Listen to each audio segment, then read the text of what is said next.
they tell me this is a big game. Well, remember that great Denny Green quote, "They are who we thought they were"? I'm going to tweak that a little bit. It is what we thought it would be. 4-0 versus 4-0. Hey, listen, it's college game day. It's a whiteout at Penn State. This is college football's Woodstock, and it's about to get real. The blue-white tailgate is next.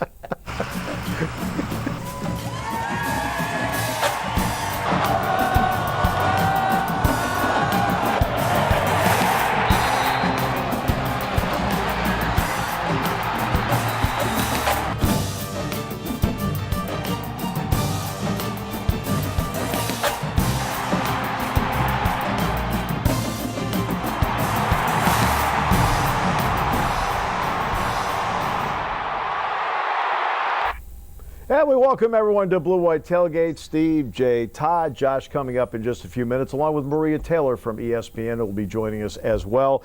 So, Penn State goes, a little Friday night lights, and the lights really came on in the second half because they scored every possession they had.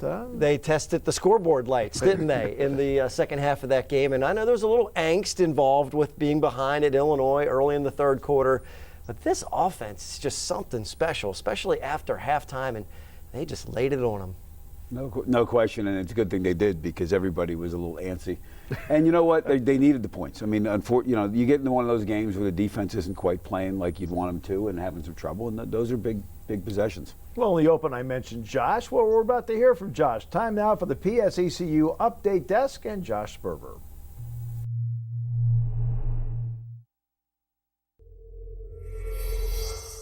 Welcome back to your PSECU update here in Nittanyville as we get ready for one of the biggest games of the college football season so far. Last week in the Big Ten opener, Miles Sanders impressed with 200 rush yards on 22 carries with 3 scores. Doing this, he became the 28th Penn State running back to rush for 200 yards or more in a game, and the second consecutive one to do it in Big Ten openers. He also joined an exclusive club as he was the first Penn State running back since 2002 to rush for 200 yards with 3 scores in one game. That last Penn State back to do so, Larry Johnson, who did it twice to finish off that 2002 season. Sanders' performance earned him Big Ten Offensive Player of the Week awards that he shared with one of his opponents this week, Dwayne Haskins. Couple of quick injury notes. Mark Allen has been shut down for the rest of the season with an undisclosed injury, and on the other side of the ball, Nick Bosa will not be available this week. He underwent surgery for his lower abdominal muscle, an injury that he suffered in the third quarter of the TCU game. It's certainly a big loss for the Buckeyes, but will not take away the excitement for this contest. Guys, back to you. All right, thanks so much, Josh. He'll be going back into one of those tents and a former staffer running in back and forth in the background there. You know, you can't get rid of certain guys, okay? The Penn State-Ohio State series and the way it's played out over the years. Here's the bottom line. In 5, 8, 9, okay, and in 16, 17, and now 18, it determined the Big Ten championship. I mean, that's really what it's come down to in this series.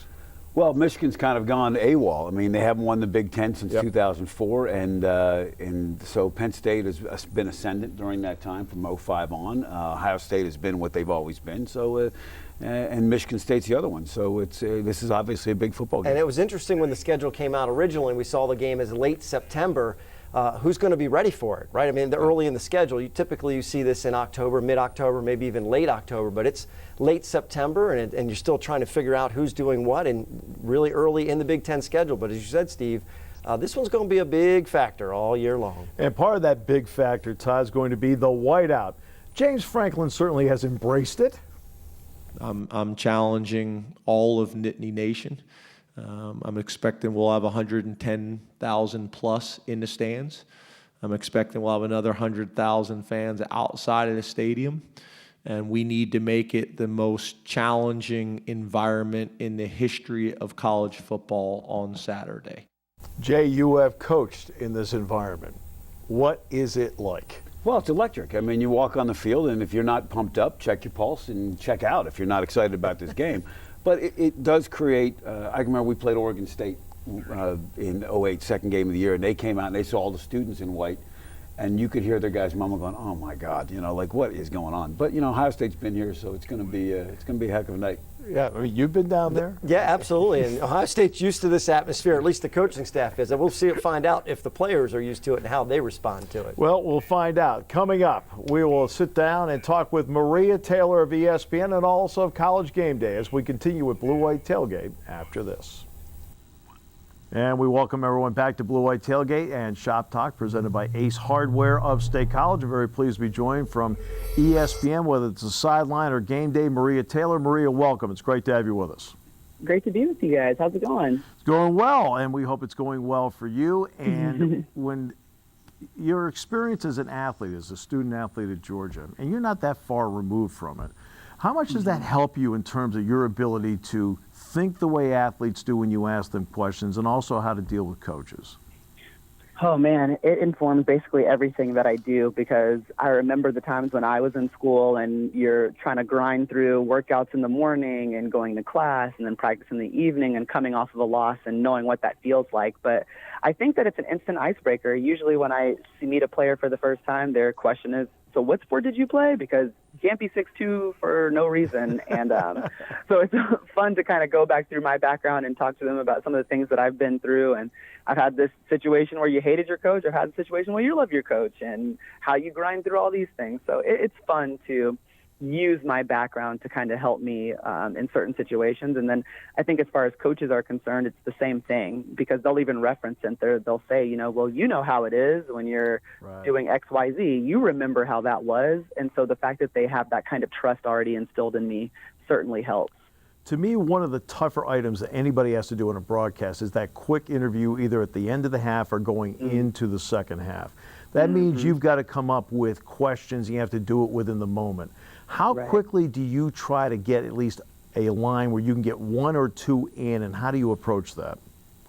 It's hard, because a lot of times you might think there's a certain line of questioning you want to go with, and then something completely changes to end the half. There might be a quick turnover, or, one team scores, or coach is so mad at an official, and you got to figure out why. And then so that immediately changes my questions. But usually, the biggest thing is to be unbiased in the line of asking the question. So I don't want to put any of my opinion in it. I don't want to say, hey, your offense is terrible in the first half. How do you fix it?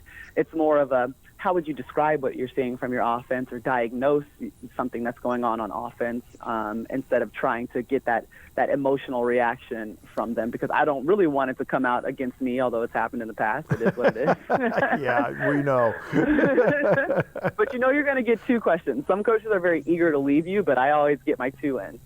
And the key is asking what and why questions. In other words, what or why, and then then you open the door for them to answer the question. Open-ended questions, too, very important. Exactly. Now, the next part is the game day part. What are the challenges that go with game day that are completely different from working within the realm of the game?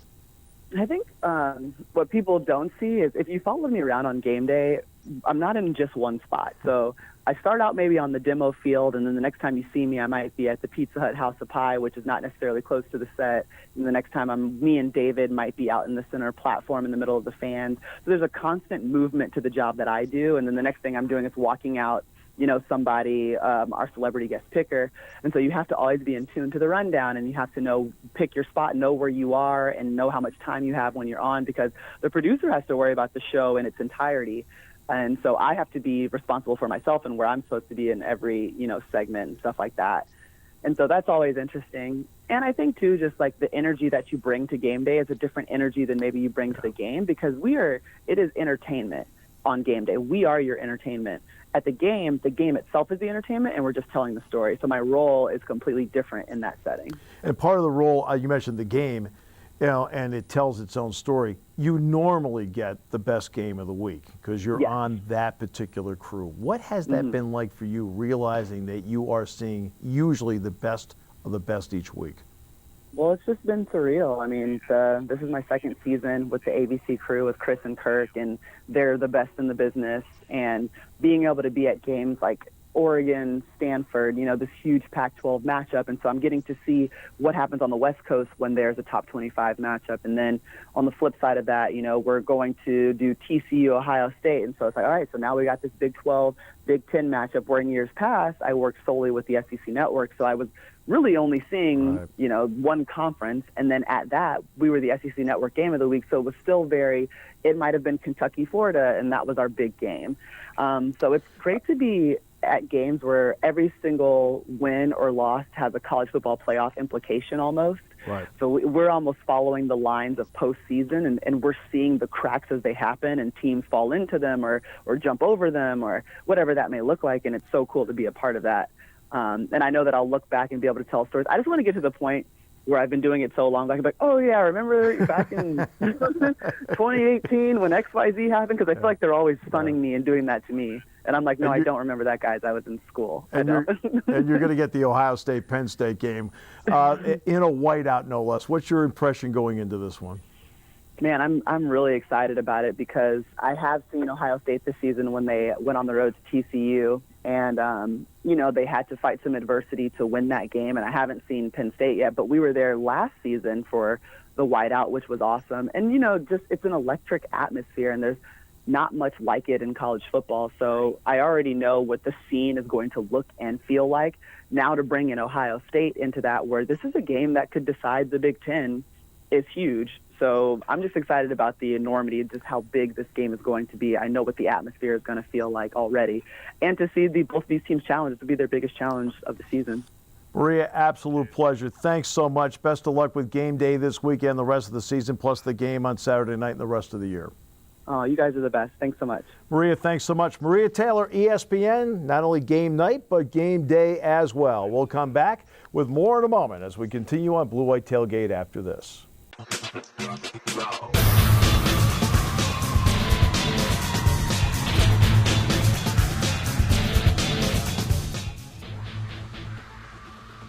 Well, the Nittany Lions wore white because they were on the road on Friday night at Illinois, and offensively, especially in the second half, guys, it looked like an avalanche. They had some end zone paint on them because, they spent a lot of the time in the end zone. 9 more touchdowns for this group. 222 points, guys, in the first 4 games. That's amazing. I mean, the numbers are amazing. I mean, both teams have racked up these kind of numbers. It's been like video game numbers so far. All right, let's get to our drive of the game. The Nittany Lions had given up 17 unanswered points as we get to our drive of the game, and they fell behind 24-21. So they finally get the ball for the first time in the second half, and it's going to be Miles Sanders. It's going to end up being a 5-play drive, and it's ground heavy. That wasn't a great play. All right, and then Sanders again, they just kept getting surge up front. And then, they convert this, and then 48 yards. He's no nonsense, Jay. I mean, Miles Sanders, no nonsense running back. No, there's not a lot of dancing in the backfield, and not a lot of loss. Not a lot of play hits for loss, and that's one of the reasons he's effective, because it's north and south and get after it. In fact, 0 plays for loss in that game, and that was the thing to me that was the most impressive about his 200 yards. Is that was gross and net, 22 carries. Yeah. There were no tackles for losses, and even in that drive, when you said, "Oh, that wasn't a great play," he still was able to at least get back to the line of scrimmage or maybe scratch out a yard of it. And they really stayed committed to the run. I mean, they really saw the push from the offensive line, and they continued with it. And that brings us to our Blaze Alexander Offensive Player of the Week, brought to you by our good friends at Blaze Alexander Family Dealerships, and it is the aforementioned Miles Sanders. You heard Josh mention 28th time a Penn State runner has gone over 200 yards in a game. He's the 17th different running back to ever do it, and a brilliant performance by him. 3 touchdowns along the way. And look, he's off to a great start. We just talked to Maria Taylor, by the way, on the show. And she's going to be doing a feature on Miles Sanders and have a chance to do a sit-down with him a little bit later. So he is our Blaze Alexander Family Dealerships Offensive Player of the Week. I mean, obviously, it's a pretty easy pick. Yeah, absolutely. 22 for 200, 3. Yeah, and if you look at some of those runs, guys, the first guy that's getting to him is not bringing him down. He's getting to the second and third tackler, which is obviously what you want to see out of your feature back. All right, so there are a couple feature backs for Ohio State and a feature quarterback. So, Todd, you've taken a look. What does it take to beat a team like that? Look, they're scary, right? I mean, I've talked to a lot of Penn State fans this week that are wow, do we have a chance to win this game when they look at their offense? But I answer them and say, well, they've got to stop Penn State's offense too. So I guess the point of this is don't be so scared. Be excited. I mean, this is a big heavyweight matchup, a 9th time it's been a top 10 matchup between these two teams in the AP poll. And really it starts with all those people that will be in the stands wearing white after Labor Day. Strange things happen in whiteout conditions. Remember 2 years ago, this Grant Haley return of a blocked field goal? It capped a 14-point fourth-quarter rally for the Nittany Lions. Before that play, Penn State was a sleeping giant.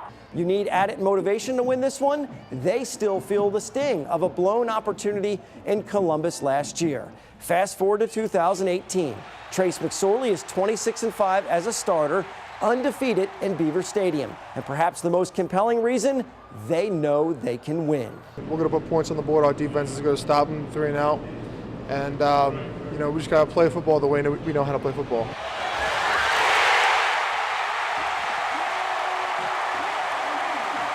We're going to score points. It's not we hope to score points. We're going to score points. And I think, Jay, that's one point you can make as coaching staff. You got to get your players emotionally ready for a game like this. I can't wait to get in the film room to see how you break down, to really look at it and say, how can you beat them? But this is more about why you can beat them. And part of that is just confidence and being emotionally ready to play a football game. And the way he said it was so deadpan. I'm like, I'm not sure I'm buying this, but hopefully it's a quiet confidence. But that's the way Ryan is, by the way. That's how Ryan speaks. But it was one of those things you go, but again, it's Tuesday. You don't want to be sky high in game week on Tuesday because you got to focus. But I think he's got the right approach, and you got to believe. If you don't believe, it's not going to happen. Right. All right. So tail of the tape. Let's break it down. What do the numbers say through 4 games for each team? Boy, Penn State is a really good offense. Wow, Ohio State is a really good defense. Later in the show, we will do the same thing. Just flip it around. Yep. That's what it is. I mean, look. They're both here for a reason. They're both really good teams. Yeah, I think the difference with Ohio State, and we're going to talk about this in the film room, is what they have. Their quarterback is different this year. And that's not any disrespect to J.T. Barrett, but they're a different team throwing the football.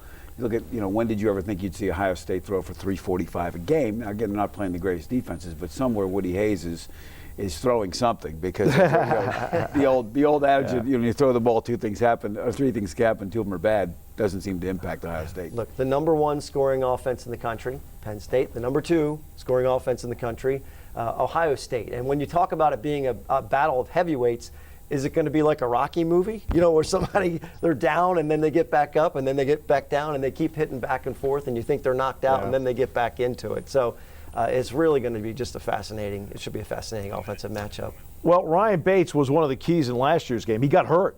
I mean, and that was a big turning point in last year's game. He says the offensive line this year has developed cohesion. When I first got here, one of the reasons I came here was, because there wasn't a lot of depth at the offensive line position. Obviously we're 2 or 3 deep now.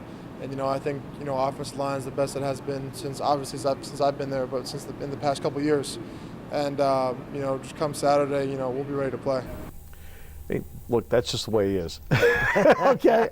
Right. He was actually smiling when he said that, so that was good. No, he's a confident player. And again, when he got hurt, everyone talks about Buckholz. But when he got hurt last year in last year's game, that did change the tone offensively of how they played last year. Bates is an important guy on that left side for Penn State. All right. Now, we already saw the tail of the tape. Wow, Penn State's offense is good. Defense good. We're going to flip that around. We'll talk about the defense as we continue after this.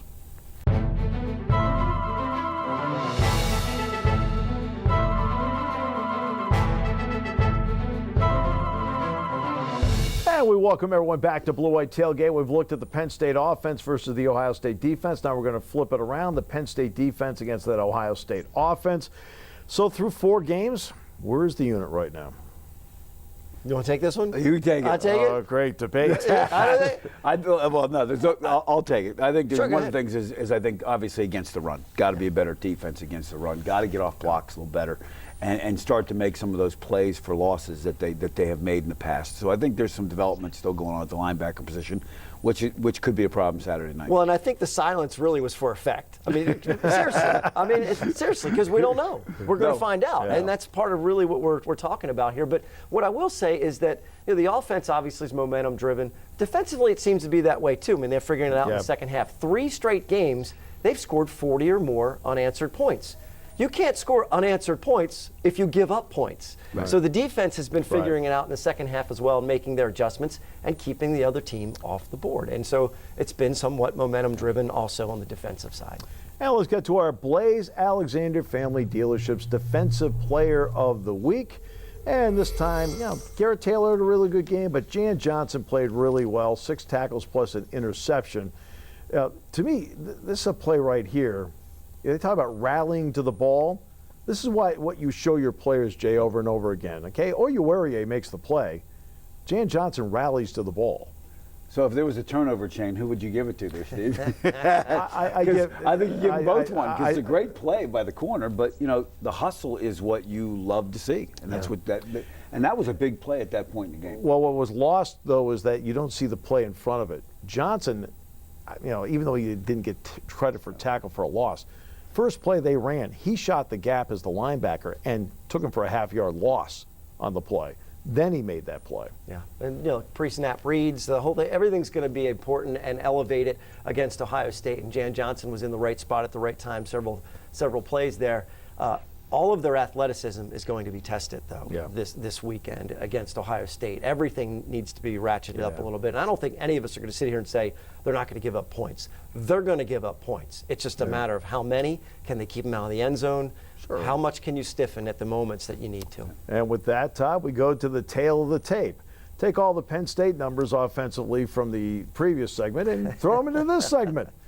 Look at the numbers here. 599 yards total altogether. Yeah, Jay, you talked about the 365, though. That's not very Buckeye-ish. No. That stands out, doesn't it? In fact, there are some seasons they had 365. I know. Back in Woody Hayes' day. Rex Curran threw for 365. But, you look at the thing about it is the 365 is a gaudy number, but 233 rushing is a heck of a number, too. Yeah. I mean, you start to look at that and go, okay, well, let's commit to the pass game.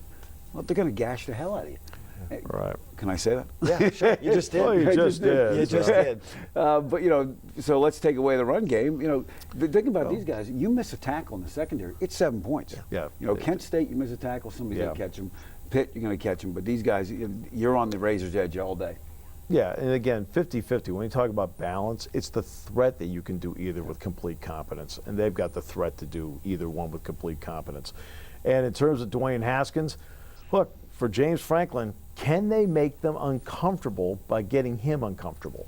We're going to have to, make him uncomfortable in the pocket and get to him. And some of that will have to be through pressure, but some of that's going to have to be with 4 down. And that'll be a challenge because I do think this O-line, like I mentioned earlier, is probably the best O-line we've seen since I got here in terms of playing Ohio State.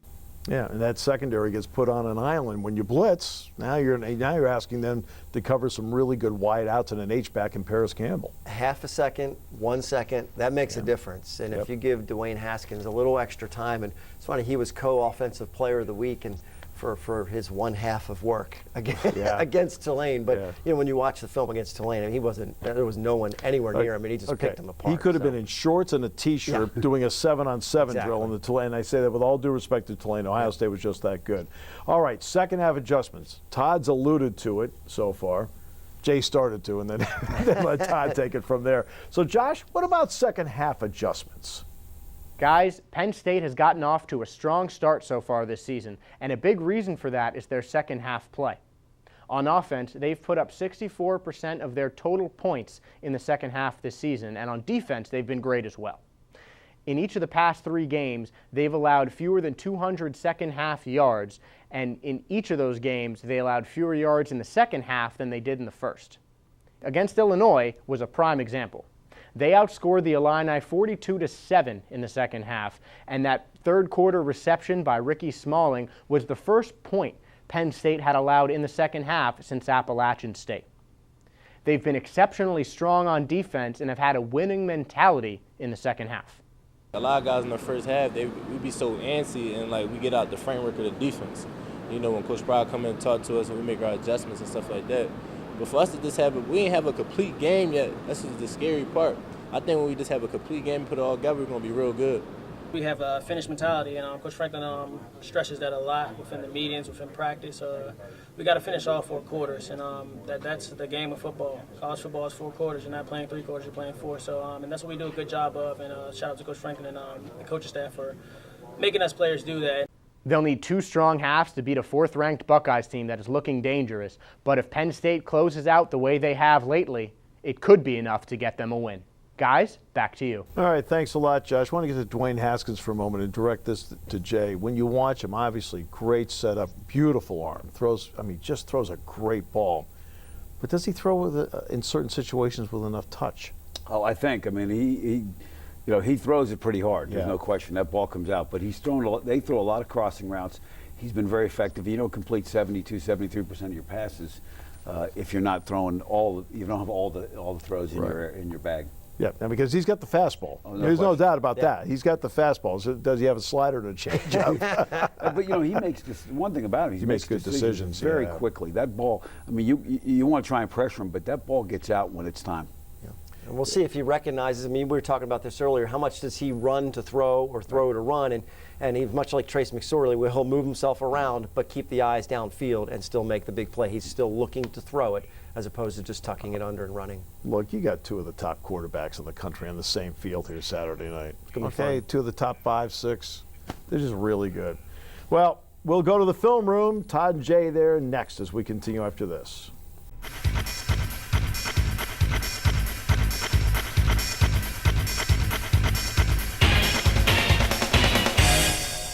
We are back on the Blue-White Tailgate, and we're headed into the film room. It's brought to you by Beer Belly's Beverage. And just a little bit of background information for the show. Jay usually has this thing ready, I don't know, Monday, Tuesday, early in the week, whatever. Last Friday or whatever, the script's done, he's ready to go. So I'm not wasting any more time. We'll start with the matchup that everybody's talking about, really, is Ohio State's offense against Penn State's defense. Can the Nittany Lions stop them? I don't know. Well, let's talk about some things because they do present some really good, big challenges. And I think the thing that's different about Ohio State this year is Haskins, the quarterback, and we've talked about him at length. But let's show you a couple of things that really make him unique. And one of the things we'll talk about is where they are throwing the football. And they are really attacking the middle of the field with crossing routes and also deeper in routes, which is something that he is more effective at this year than they have been last year. So you look, they're going to put a lot of pressure on your linebackers. We've talked about that. And can Penn State's linebackers hold, or do they go into nickel situations and now all of a sudden the run game opens up? But let's take a look at this pass here. You're going to see Haskins goes back to pass here, and he's going to find that, and he throws it right on time into a tight window, and that's a big gain. Here's a great shot of it from the end zone that shows you how effective he is. Now, how did TCU get to them and impact them? They did blitz. But again, you got to be careful when you blitz him. You don't give up the big plays. But TCU did a nice job of making him uncomfortable, and he missed some passes. So take a look at how TCU comes at him with this blitz. They get there, and you see Haskins has got pressure, gets hit on the throw, and all of a sudden you got an incompletion. That's how the best pass defense, everybody will tell you, is a pass rush. And again, those blitzes and those things got to be well timed, because if he does, you're a little late with the blitz, and he gets the ball out, you got a touchdown. Now, not only do they throw the ball, not only you got to handle that, they've got a run game that's really, really good, 230-some yards a game. Now, one of the things that's really good that's different about them is they run what we call a same-side counter, pulling the guard and the tackle. And this puts a lot of stress on your linebackers because what they're seeing is zone read. So they see these 3 guys front side heading this way. They start to step that way, and all of a sudden now the backside guys are pulling and kicking out, and you'll see how effective this is. And again, we'll show the video. Again, you'll see really, really good running back. This is Dobbins and Weber, both really good. Good balance, good speed, good power guys. Again, good decision, good vision for both of these backs. So again, going to be a challenge for those linebackers to find the ball.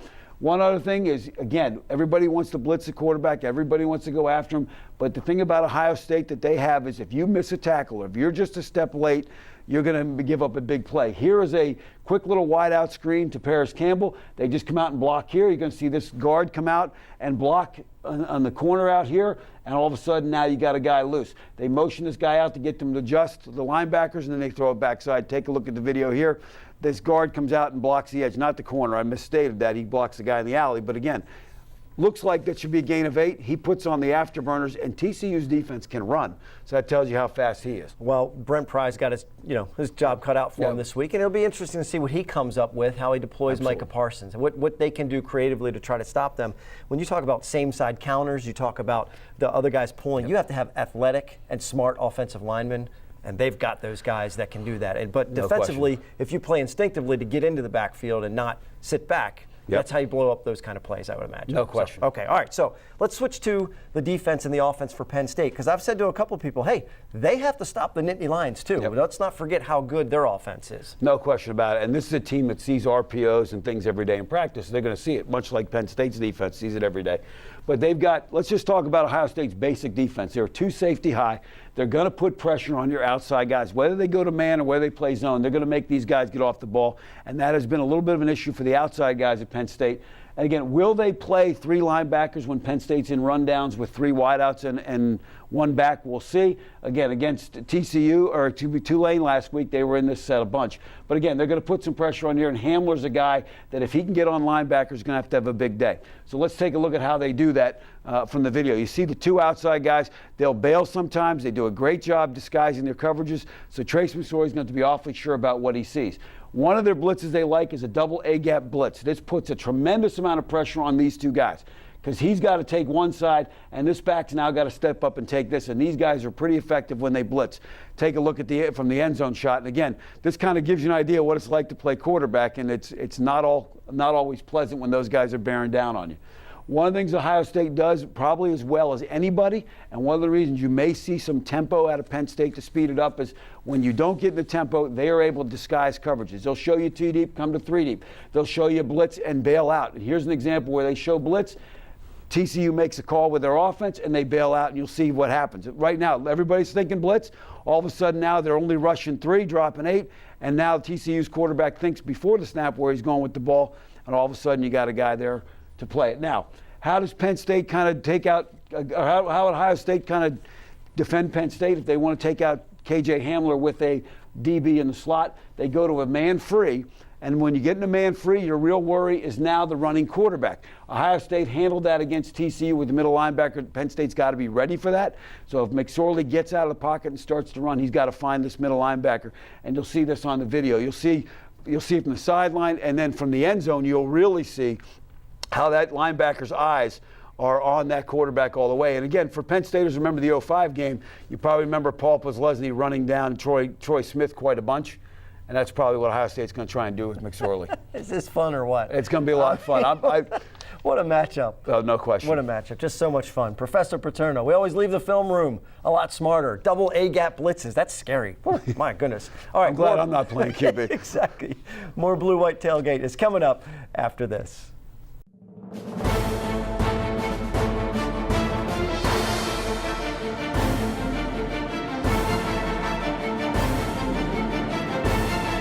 Welcome back. Now our chance to take a look at Ohio State. We've referenced them several times in the show. Now we're going to go in depth on them. Look, and it's obvious that since the press conference in late July in Chicago, it's been a rough time for Urban Meyer, but now he's back where he wants to be and where he feels he belongs, and that's on the sideline. Well, I think the one thing that Urban Meyer, in 2012, he came into Ohio State. They were on probation. They had sanctions, those kind of things, and he focused that program. And all they did was go undefeated. So when this happened, I went, uh-oh.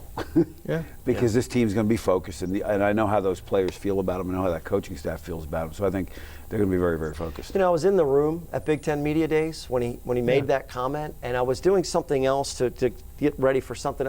And the comment itself was just, it really stood out as just the arrogance level of it was just alarming. And it was something like, why would he even need to mention the reporter part of it? And it was just, it didn't fit, you know what I mean, with what was going on. And it didn't surprise me afterwards that it got him in trouble as far as all that stuff. Sure. And I know we're not going to rehash all those things and that type of stuff. But yeah, it's been a rough go for it. He got his 3 games. His replacement, Coach Day, did a fantastic job keeping them focused and doing their thing. And so it'll be interesting to see the dynamics on the sidelines for the kids, how much that changes. I don't think it's much. I mean, they've had Urban in the past as well, but you know how much he wants to win this game. Sure. And this guy does not lose Big Ten games. He's lost 3. He's 47-3 or something ridiculous not bad. for his Big Ten record. So. Yeah, not bad. That works. Dwayne Haskins at quarterback. Let's take a look at the numbers. Maybe we have to? Do Maybe we have should. to? Look away. Okay, let's Look away. let's start with the negative. Okay, he has missed on 24.3% of his passes. He's only missed on It's like a 24% chance of rain. And he's only played 11 of their 16 quarters. That's the other thing people realize. He didn't play it down the second half last week. He's missed a bunch of quarters simply because they took him out and 300 something yards in one half. Look, I mean, there's some guys you look at and you just say, that's the real deal. He's the real deal. He's got it. There's no question. And we can do the same thing about, we're talking about Trace McSorley the all one the good time. thing about this is if there's a silver lining, if he plays really well Saturday night and he has a great season, he probably leaves and we don't see him next year out in Columbus. The sophomore is so, red shirt. You know, if he's in the room watching the game on watching the show Friday night, hey, you know what? I think you're ready. Right. But he's got speed at wideout. We know we've talked about Campbell, KJ Hill, and between Weber and Dobbins, I mean, and you go with that offensive line. I mean, obviously, it's an offense that can really do a lot of stuff, and they've done it so far. The pressure, look, it puts pressure on everyone. Pressure on the corners when you've got speed for the wideouts. Pressure on the linebackers to wrap up. Jay, as you said, if they miss a tackle, it's 7 points or 6 points. It's not just 20, 30-yard chunk plays. It could be a touchdown. So, it was interesting what Sharif Miller was saying about, they weren't necessarily, I don't want to say ready in the first half, but, they haven't played the complete game. Well, it looks, they could get behind in this game. The question is, you just can't get too far behind. I mean, you've got to keep slugging at each other, but they've got to. Razor's edge was a great way to describe it. That's really how you are. Every time they line up, every time they line up, we play teams like this, and even though it's coaching offense, you hold your breath, right? Because somebody gets loose, it's 7. Right. And Sharif Miller knows that, hey, look, they've got to play within themselves, and that's how you have to approach this. We just got to trust the defense to do our job. It's the little things. I would say from going back from last week, when we watched film, it was the little things, guys doing their own things, not doing the things in the framework of the defense. But we just got to do the things in the framework of the defense. They'll have to do that for 3.5 hours on Saturday night. Now, let's get to the Ohio State defensive front. Nick Bosa's out. Draymond Jones is outstanding. And the young player on Robert Landers is very good, and Hamilton's good. And then the young guys outside, Young, Cooper, Jayshon Cornell. But Nick Bosa is a domino that makes so many people around him better. Well, you got to account for him every time. So he's obviously a big loss. I think the thing, if you want to take some solace or look for some things that Penn State can take advantage of, we talked about in the film room, is Ohio State's going to play you man-to-man. Yep. They're going to take chances. And people have gotten the ball out and made plays. TCU's done it. Everybody's done it. So, but that's the way they play the game. And so there are going to be some shots that Penn State's going to have to take and make, and they got to protect the quarterback. I look at these matchups as traffic jams. Who's going to play best in traffic, right? Yeah. I mean, you 3 releases against Illinois was crazy. The receivers are 10, 15 yards. The pad that KJ Hamler got against Illinois, but you're not going to get that. I mean, you're going to have to catch the ball in traffic. The drops that came up early in the year, you can't be dropping that football. Same thing defensively. Tariq Castro-Fields had an interception in his hands. You got to catch that ball this week. You can't. Those opportunities are not going to present themselves very often. So you have to take advantage, full advantage of any mistake that they might make on offense. And again, we mentioned earlier Ryan Bates getting hurt in last year's game. It did hurt Penn State. Well, now he's got another opportunity, and he says the Ohio State defensive front's really good. Absolutely. They have a good defensive front, their front 7, and defense in general. They have a lot of depth at defensive line. And, Bosa might not be playing this week, but, obviously they have a lot of good players up front. And then you look at the other guys defensively, like Gwint, Arnett, Sheffield at that corner, I know you like a lot. Yeah, like I said, they're going to be very, very aggressive. And I think, we talked about in the film room some of the things that they may do. Hamler has had some trouble in the slot when people have jammed him. Yeah. Does Penn State motion them? Do they put some things in that way? But they've also done some things with TCU where they spy the quarterback with their middle linebacker, and that was very, very effective in the second half. So I think we'll probably see some of that. Coming up, the G Block, which will include our predictions. I mean, it really rocks solid every week. We'd keep track of it, but we don't want to, be too arrogant about it. And then the good, the bad, and the ugly as we continue after this.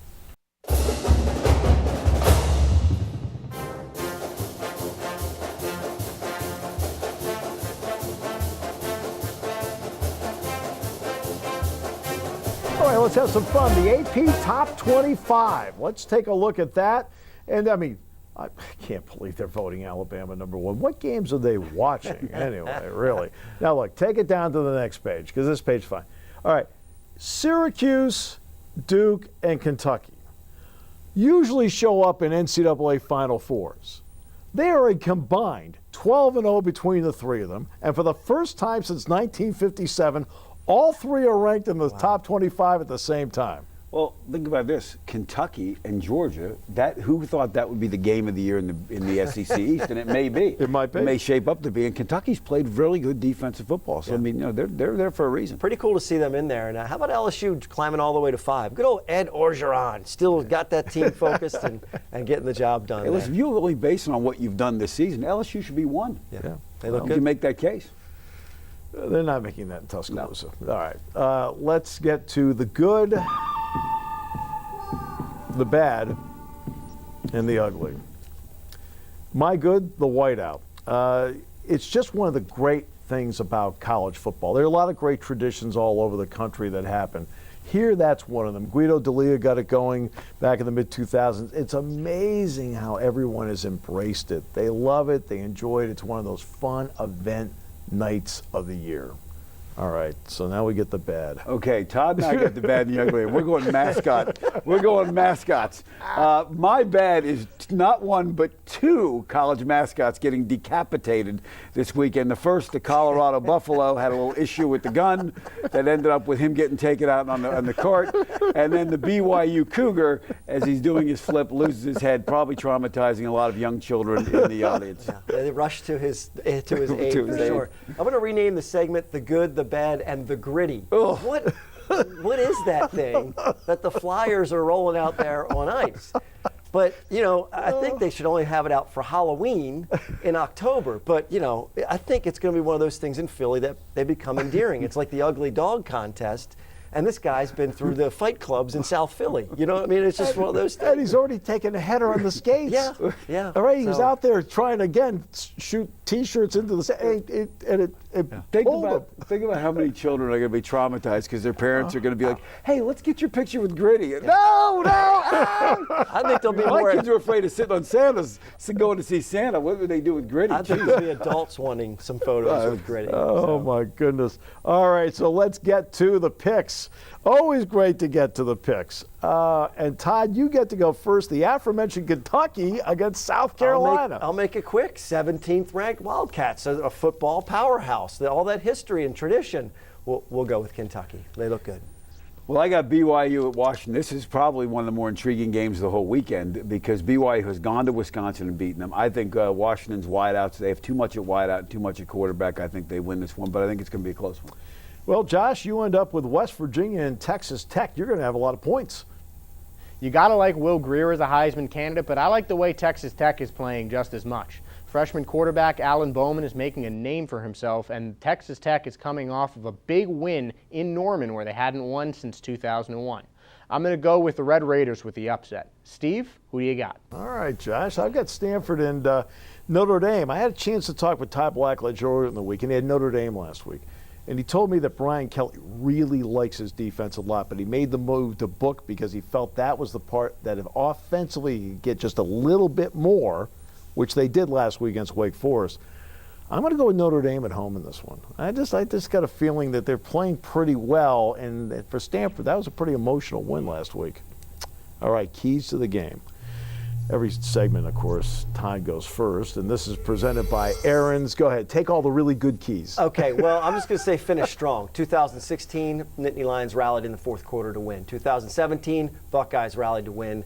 Fourth quarter, finish strong. All right, so I get to go next in this one. Look, there's certain things that are important in games like this. I think field position is going to be really important. I also think the giveaway takeaway thing is going to be important because they take away not only gives you momentum, but at the same time it stops a drive by them. I think linebacker play is going to be very, very important for both sides. I think Penn State's linebackers are going to have to play run and pass more so than they have all year, and same thing for Ohio State. All right, the bottom line is, enough talk. Let's play the game. Can't wait. Can't wait. It's talk. Now let's see and let the play do the talking. Okay, guys, thanks so much. Fun. Yep. Look forward to being back with you next week on the off week.